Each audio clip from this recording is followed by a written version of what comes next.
Spätgotik, Aufbruch in die Neuzeit. Dein Motiv in Farbe, Malerei. Im späten Mittelalter, vor 600 Jahren, begannen die Bilder in Europa eine faszinierende Reise. Sie wurden erstmals technisch vervielfältigt und sie verbreiteten sich weitläufig. Und so konnte aus dem Motiv eines Kupferstiches eine Holzskulptur oder ein Eisengussrelief werden oder auch ein Glasfenster. Die Motive wanderten durch die Gattungen der Kunst. Herzlich willkommen zum Spätgotik-Workshop. Dein Motiv lässt du heute in die Farben hineinfliegen. Es geht um die Kunst der Malerei. Aber wie malte man vor 500 Jahren, als es noch keine Kunst aus der Tube gab und keine Tuschkästen? Als die Künstler ihre Farben noch selber angerührt haben? Welche Untergründe verwendete man? Wir betrachten mal so ein Bild, was so über 500 Jahre schon alt ist. Dieses hier wurde von Jakob Elsner gemalt auf eine Lindenholztafel. Das Original ist nur fast halb so groß wie diese Abbildung hier. Dargestellt ist eine feine Dame, sehr fein gekleidet mit einer tollen golddurchwirkten Haube vor einem grünen Hintergrund. Wenn man hier ganz genau hinguckt, kann man ganz viele verschiedene Blüten entdecken. Maiglöckchen zum Beispiel, Veilchen oder Vergissmeinnicht. Und die Dame hält auch eine rot-weiß gesprenkelte Nelke in ihrer Hand. In diesem Bild hier von Derek Bagert wird auch gerade Modell gesessen. Zu sehen ist auf der rechten Seite der heilige Lukas, der gerade dabei ist, die heilige Maria und das Jesuskind abzumalen. Und das ist für uns ganz schön. Jetzt können wir nämlich in seine uralte Werkstatt hineingucken und sehen, wie er das genau macht. Aha, er hat also auch eine Staffelei damals schon gehabt.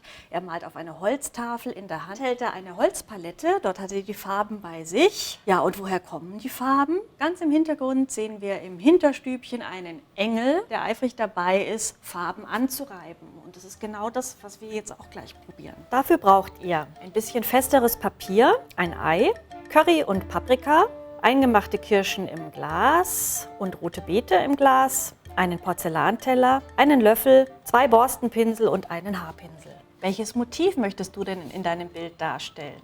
Ich nehme ja wieder dieses Vogelmotiv. Du könntest auch ein Tier nehmen, eine Landschaft, ein kleines Porträt, irgendetwas, was sich gut in diesen Gelb- und Rottönen darstellen lässt, die wir zur Verfügung haben. Ja, und dann nehmen wir unseren Porzellanteller. Wir brauchen natürlich auch wieder unseren Untergrund etwas bedeckt mit Papier. Und dann nehme ich mal eine kleine Menge von dem Curry mit einem kleinen Löffel, wir brauchen gar nicht so viel, und gebe das auf den Rand des Tellers und auch noch eine kleine Menge Paprikapulver oder da kann man auch Zimt nehmen. Kurkuma ist als Gelb auch sehr gut geeignet.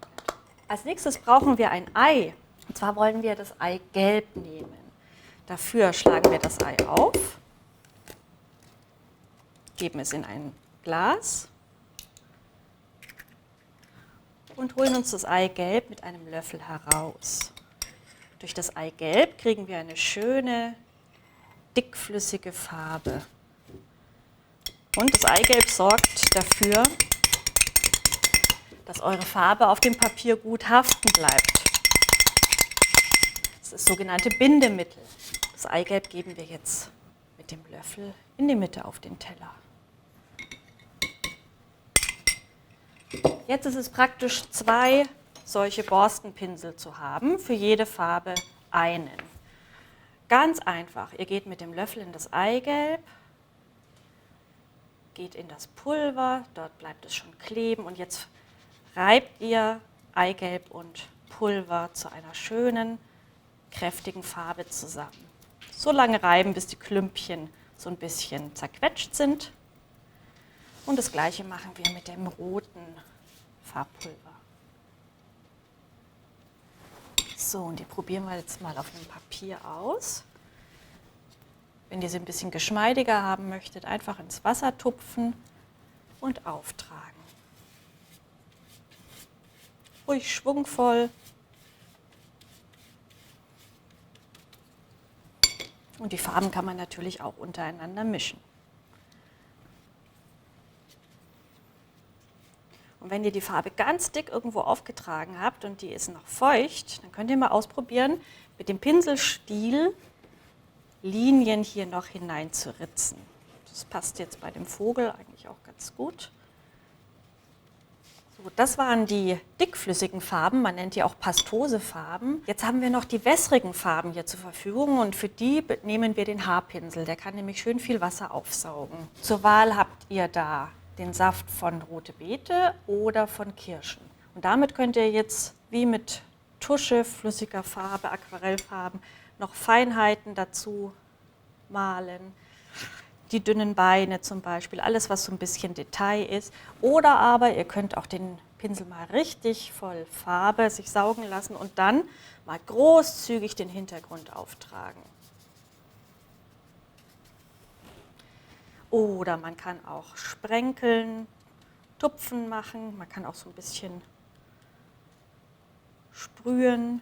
Und auch hier kann man mal probieren, was passiert, wenn man mit dem Pinselstiel die Tropfen nochmal in alle Richtungen vermalt. Also ruhig ein bisschen experimentieren. Die Bilder lasst ihr einfach an der Sonne gut durchtrocknen.